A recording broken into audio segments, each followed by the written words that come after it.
Hello, everyone. Welcome to a new episode of Econ Prof.Podcast. Today, my guest is Pietro Bullian from Milan, and we're going to talk about the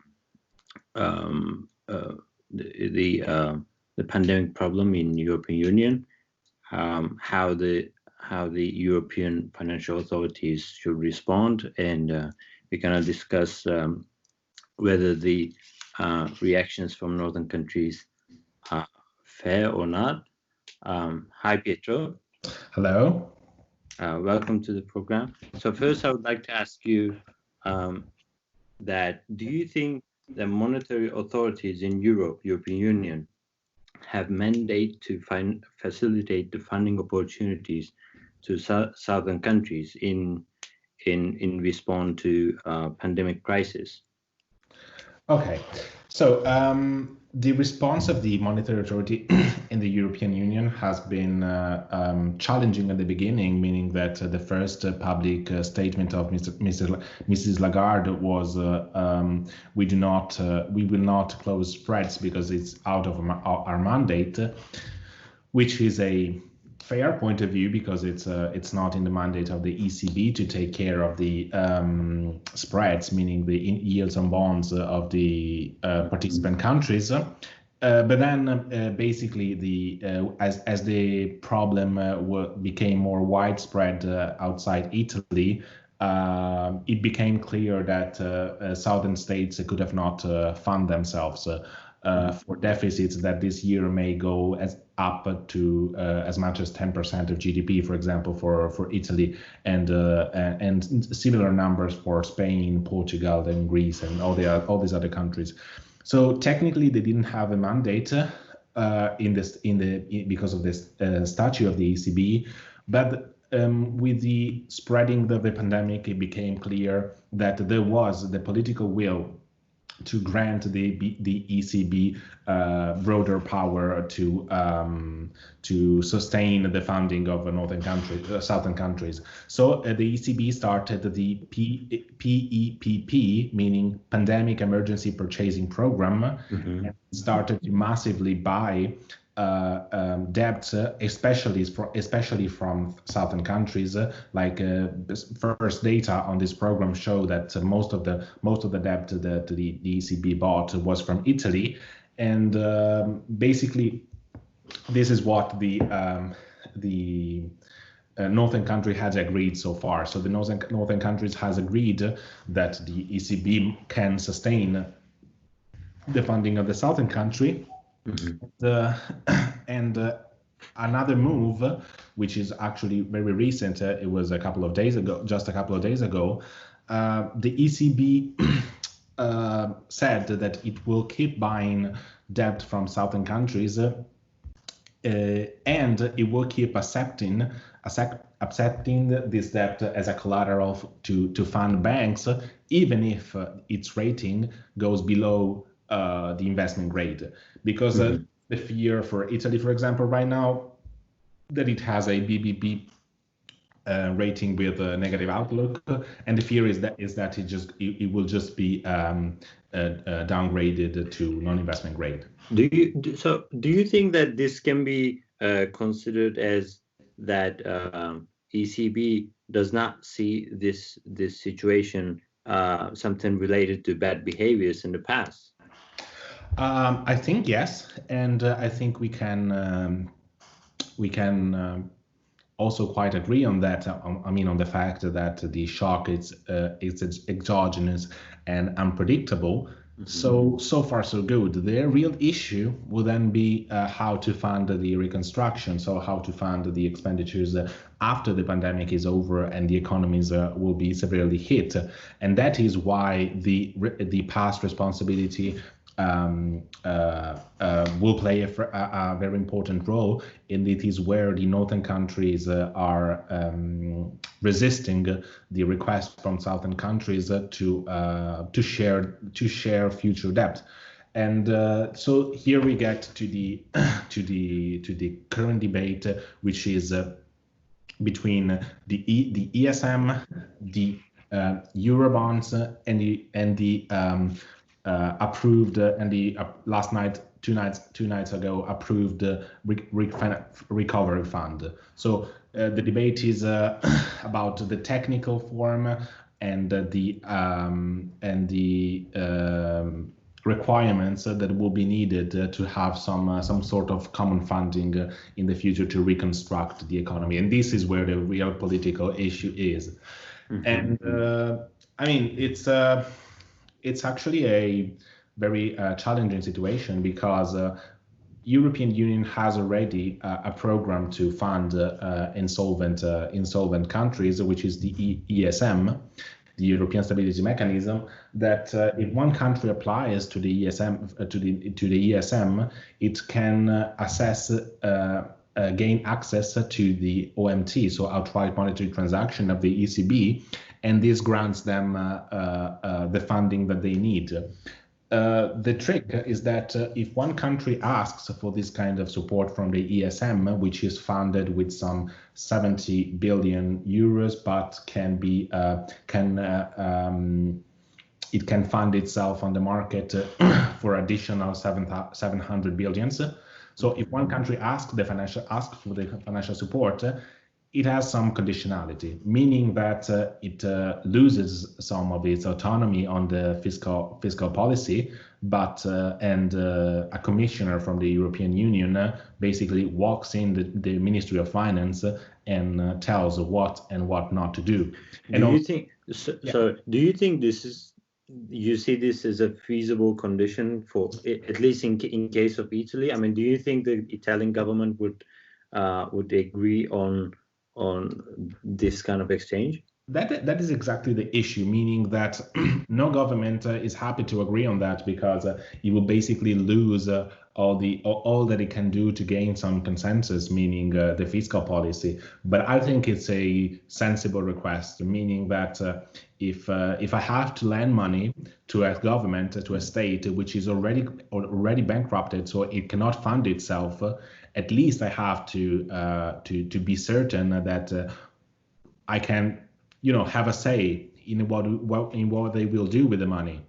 For example, to give a really bad example of how it means not to have conditionality, they are talking about a recovery fund which will not have the same degree of conditionality, and Italy has made clear that it will use those money to fund Alitalia, the airline, the national airline company. Yeah. Which has been funded for the last, 40 years, and it has already cost Italian taxpayers as much as 10 billion in bailouts. So you see, if the point of northern countries is okay, if you really struggle, we will give you this money, and mind that we will give you this money when no one else is giving you the money. So it's already a kind of solidarity. There is already some solidarity in place there, meaning we're helping you to stay alive even if you don't have the money anymore. But at least, we need to judge whether or not you're spending the money wisely. And I think it's a sensible conditionality, but it's not sensible for any politician, meaning politicians don't want this sort of conditionality because it would just undermine the only way they have to gain consensus. So then it seems sort of there's a trade-off between solidarity in the European context and the sovereignty in national context. But because there's been a lot of sovereign advocate movements all over Europe recently, but the main issue is that they are not in peace with themselves, meaning that they want independence from Europe. But now they're all saying that they will not take money from Europe if it's not unconditional because they are independent. So you see the issue here, that they want the solidarity, but they want it for free. And there have been some politicians in Italy, for example, which has stated, and this is on record, they have stated that the European Stability Mechanism may have some, which is currently available without any sort of conditionality, but only for medical expenses related to coronavirus, and only up to 2% of GDP. So for Italy, it would be something like 36 billion. So some politicians put on record that there is an implied conditionality. And when asked by the journalist what was this conditionality, since it's stated that you don't have any specific conditionality, they replied, the conditionality is that you have to give back the money.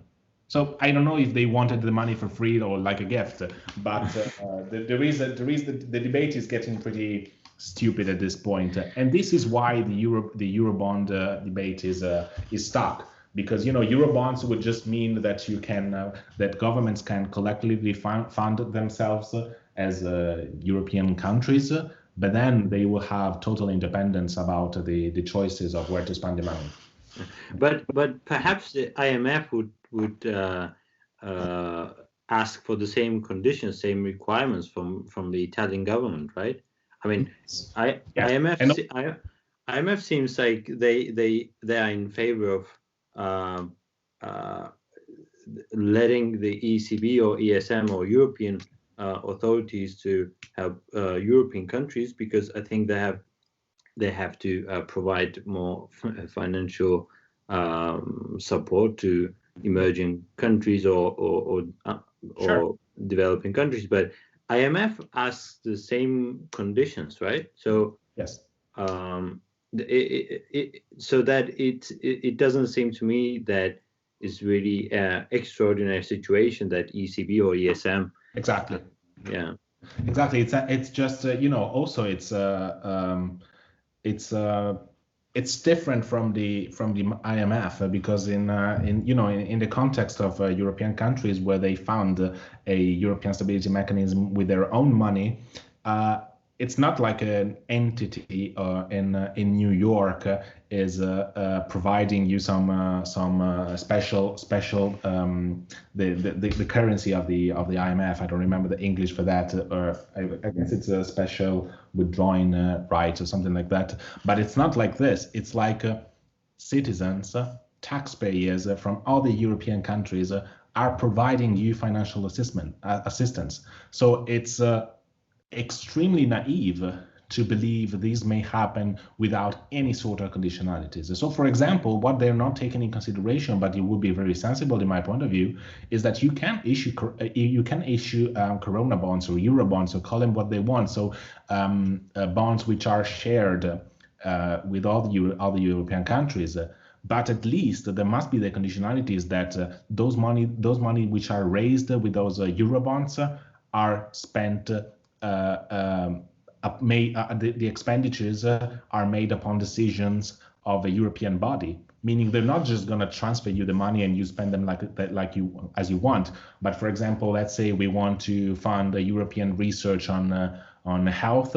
Okay, let's raise the money together, but then there is a European authority which spends the money, not a single government. So this is where the situation gets really political, and it also gets really silly at some point, because it doesn't they don't understand the more basic incentives of the market, and they play with moral hazard like it didn't exist. Yeah. So, but on the other hand, do you think that northern states must share more risks? I think not. Meaning, I think they will share some risks, but with some conditionality, which, as explained so far, I think it's a sensible statement. And I think they're only wrong in as much as they don't want to. And I refer to the Netherlands mainly, in as much as they don't want to talk about shared risk, not even in a really sensible way. I mean, you can talk share risk. You just can't talk it dumbly, like Italy, for example, is doing. But it's I think it's a subject that needs to be discussed. So the position not to discuss it, it's against what's the European Union is, meaning that if you just wanted the benefits from integration and not the cost from any responsibilities that comes with integration, then that's a pretty hard stance. But so far so good, meaning that so far the issue has been mostly on conditionalities. So if it's on conditionality, I think they're right to to stick with their point. Yeah. So last, I would like to ask you: do you think ESM can play a role in creating a new investment tool for tackling this pandemic shock rather than ECB, for instance? I think it will eventually get there, meaning that the ECB support is crucial for the present year, for example, for the funding. But at some point, the issues that the next year or as soon as this situation passes, you're gonna need even more money to fund the recovery. So if you had already trouble in funding the crisis, I don't see where you can find the money, where you can get the money to also fund the recovery. So at some point it will get to the ESM, or it will get to some kind of external support, especially from Italy, but also from other countries which are at risk. Like Portugal, for example, or Greece again, or Spain, even if Spain is a little bit better off, but because it has a better growth path. But I think it will eventually get to the ESM because I see no chance of the Eurobonds to be approved soon. It has been approved, the recovery fund, but the details are really not we're not able to judge because we have no details, and the only true mechanism which is in place right now, it can be used and it can be activated, is the ESM. So if they keep dodging on alternative tools, then I think the ESM will play a role. And I think the ESM support, it's much more feasible than governments who have the fear of requesting it, like Italy. It's much more feasible than it looks.